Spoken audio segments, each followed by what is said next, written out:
कैथल में पुराना जमीनी विवाद एक युवक की मौत की वजह बन गया। मामला कैथल के बट्टा गांव का है, जहां राधा स्वामी सत्संग भवन को दान में दी गई जमीन को लेकर दो परिवारों में आपसी विवाद चल रहा था। दी गई जमीन के रास्ते को लेकर झगड़ा इतना बढ़ गया कि दो चाचाओं ने अपने परिवार के साथ मिलकर सगे भतीजे को रात के समय घेर लिया और उसकी हत्या कर दी। परिजनों की माने तो संदीप ने मरने से पहले खुद फोन कर उन्हें बताया था कि उसके दोनों चाचाओं ने अपने परिवार के साथ उसका रास्ता रोक लिया है। रात को मेरा बेटा सत्संग में हर रोज होता है 5-6 साल से जी, और सेवा करता है वहाँ पर। तो वो रात को सोने के लिए जा रहा था, तो रास्ते में गांव बट्टा में ही सत्संग है, वहीं सोने के लिए जा रहा था जी। तो वहीं रास्ते के पास ही कुछ थोड़ी देर में पराली पड़ी है। कुछ लोग वहाँ पराली में उसने बैठी थी लाठी लिए हुए, तो उसने फोन किया, चाचा जी मेरे को शंका लगती है, कुछ लोग यहाँ बैठे हुए हैं और तू आ जाना। मैं बोला बेटे मैं आता हूँ। तो दोबारा फ़ोन पर चाचा जी आए नहीं। जब मैं पहुँचा तो 3-4 मिनट के बाद दोबारा कॉल आया। तो मैं 5-6 मिनट में जब पहुँचा वहाँ दौड़कर, तो मैंने देखा कि उसको एरे हुए थे। तो मैंने सड़क से ही देख कर उनको एरे हुआ, कभी इसको क्यों एरे हो, तुम्हें क्या कहता है। तो उसको एरे हुए थे, दो ने, रामवीर ने और मनोहर ने उसको गंडासियों से वार किया।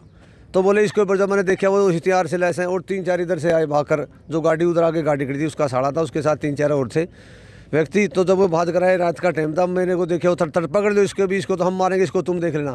तो मैंने वहाँ से दौड़ लगा दी और मैं भाग कर मेरा घर में पहुँचा। मैंने संगोल अंदर से लगाई, तो मैं अंदर जाकर मैं एकदम, मेरी पत्नी थी वहाँ, उसने पकड़ा, भाई कोई बात नहीं क्या मैटर बता। मैं एकदम वो हो गया, माँ कमाल ऐसे ऐसे बात हो गई।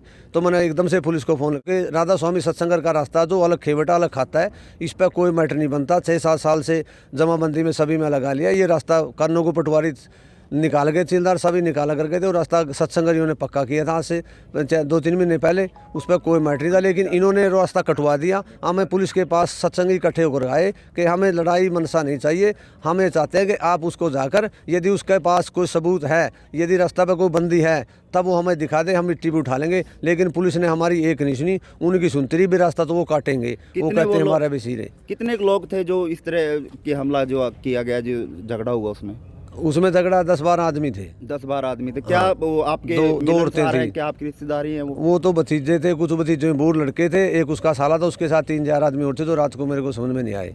तो ये विवाद हुआ क्यों? कोई पुराना विवाद चला हुआ, किसी तरह के जमीनी विवाद? वो मेरे को और उसको खत्म करना चाहते थे और उस जमीन पर कब्जा करना चाहते थे। वो जमीन भी खाली पड़ी हुई है, जबकि उसकी 24 मरले जमीन है, जबकि हमारी वो जमीन पर कम से कम भी 6 मरले पर कब्जा हुआ है। जो जमीन हमने खाली छोड़ रही है, लड़ाई की कभी लड़ाई झगड़ा ना हो जाए, उन्होंने फिर भी ऐसा काम। संदीप की बात सुनने के बाद परिजनों ने संगतपुरा पुलिस चौकी को 2 बार फोन किया, लेकिन इसके बाद भी कोई घटनास्थल पर नहीं पहुंचा। जब तीसरी बार फोन किया गया तो पुलिस पहुंच तो गई, लेकिन तब तक देर हो चुकी थी। आरोपी वारदात को अंजाम देकर फरार हो चुके थे।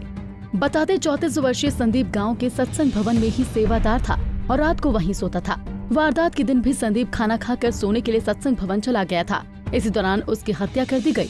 बहरहाल पुलिस ने शव को कब्जे में लेकर पोस्टमार्टम करवा लिया है और परिजनों के हवाले कर दिया है। कैथल से जोगिंदर कुंडू, पंजाब केसरी टीवी।